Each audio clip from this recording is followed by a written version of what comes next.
अस्सलामुअलैकुम नाज़रीन किराम एंड डियर व्यूअर्स। हमारे चंद मुसलमान भाई एक सिख भाई के पास पानी पीने के लिए जाते हैं, तो वो लोग पानी पीना खड़े खड़े पानी पीना उन्होंने शुरू कर दिया, यानी while standing they were started to drink water. तो उस सिख भाई ने हमारे मुसलमान भाइयों को क्या कहा वो मैं वीडियो सुनाऊंगा आपको बाद में, लेकिन उससे पहले आप ये समझें कि नबी अकरम सल्लल्लाहु अलैहि वसल्लम ने हमें क्या तरीक़ा सिखाया है, इस्लाम ने हमें क्या तरीक़ा बताया है पानी पीने का। अगर उन तरीक़ों को, उन वेज़ को अगर हम इस्तेमाल करते हैं अपनी लाइफ में, उसको लाते हैं, तो उसकी वजह से इंशाअल्लाह हम दुनिया में भी बहुत सारे मसाइल, बहुत सारी बीमारियों से बच जाएंगे, इसी तरीके से आखिरत में भी हमें इसका फ़ायदा होगा। तो पानी पीने का सुन्नत तरीक़ा क्या है, नबी अकरम सल्लल्लाहु अलैहि वसल्लम ने हमें क्या बताया। तो सबसे पहली बात यह है कि जब पानी पीना शुरू करें तो पानी को देखें, अच्छे से गौर से देखें, ये नबी अकरम सल्लल्लाहु अलैहि वसल्लम ने हमें बताया। उसके बाद ये है कि पानी को लें और 3 सांस में पिएं। उससे पहले, पीने से पहले आप बिस्मिल्लाह पढ़ें और पानी 3 सांस में पिएं, ठहर ठहर कर पिएं और बर्तन में सांस न लें। जब पानी आप पी रहे हो तो बर्तन में आप सांस न लें। इसी तरीके से जब आप पानी पी चुके हो तो पानी पीने के बाद आप जो है अल्हम्दुलिल्लाह पढ़ें। अगर आपको पानी पीने की दुआ याद है तो वो भी पढ़ें, अल्हम्दुलिल्लाहिल्लज़ी सक़ानी माअन अज़बन फ़ुराता बिरहमतिही वलम यजअलहु मिल्हन उजाजा बिज़ुनूबिना। अगर आपको ये दुआ याद है तो आप इस दुआ को भी पढ़ें।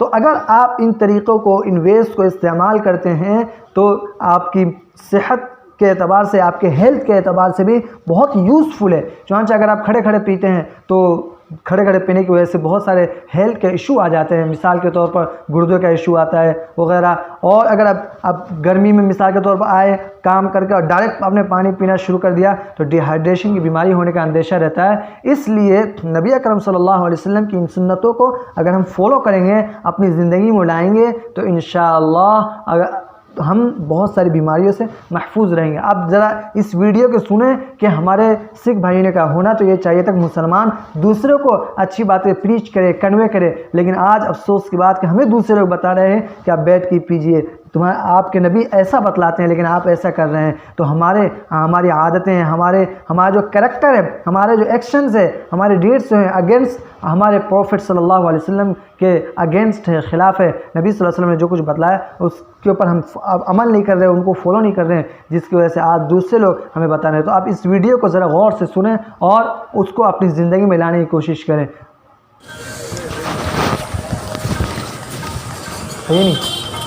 चलाओ अंकल जी।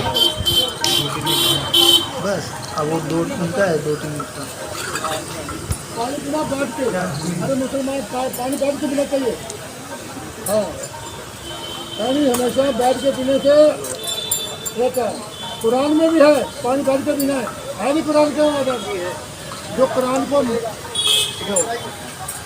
तो ये बताइए, आप मुसलमान हैं? जी हम मुसलमान हैं। पक्के नहीं सच्चे मुसलमान हैं। अरे मुसलमान की पहचान टोपी होना चाहिए, दाढ़ी होना चाहिए। जो मुसलमान की पहचान है, जो कौमें अपनी पहचान गवा देती हैं जी, वो कौमें मुर्दा हो जाती हैं। उन कौमों का वजूद मिट जाता है जो अपनी कौमें पहचान गवा देती हैं। अगर आप मुसलमान हैं तो तुम्हारे सिर पे टोपी होना चाहिए। काम पे जाओ टोपी पहन के जाओ। देना तुम्हारे को किसने? अल्लाह ने देना है। देना किसने है? अल्लाह ने। ये अल्लाह पे भरोसा रखो तो जो अल्लाह की दिया वो जो तुम्हारे नसीब में है ना वो तुम्हारे को मिलेगा, जरूर मिलेगा। अपने सिर पर टोपी रखो। जो अपनी कौमें पहचान गवा देती हैं वो कौमें मुर्दा हो जाती हैं। कोई भी हो, देखो किसी वेला था जो मुसलमान था वो अपने धर्म पे पक्का था, और सिख जो थे, हिंदू थे, अपने चोटी और बोधी रखते थे। आज हिंदुओं ने अपनी चोटी और बोधी कटा दी है, लेकिन उसका घाटा पड़ा है। जो सरदार है अपनी पहचान गवा देगा, वो पहचान उस सरदार कौमें मुर्दा रहती है।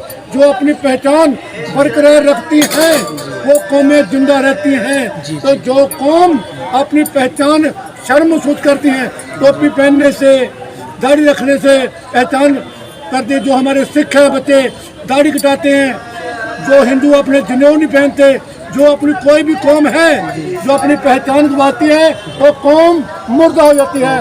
वाहिगुरू जी का खालसा वाहिगुरू जी की फतेह। ठीक है जी।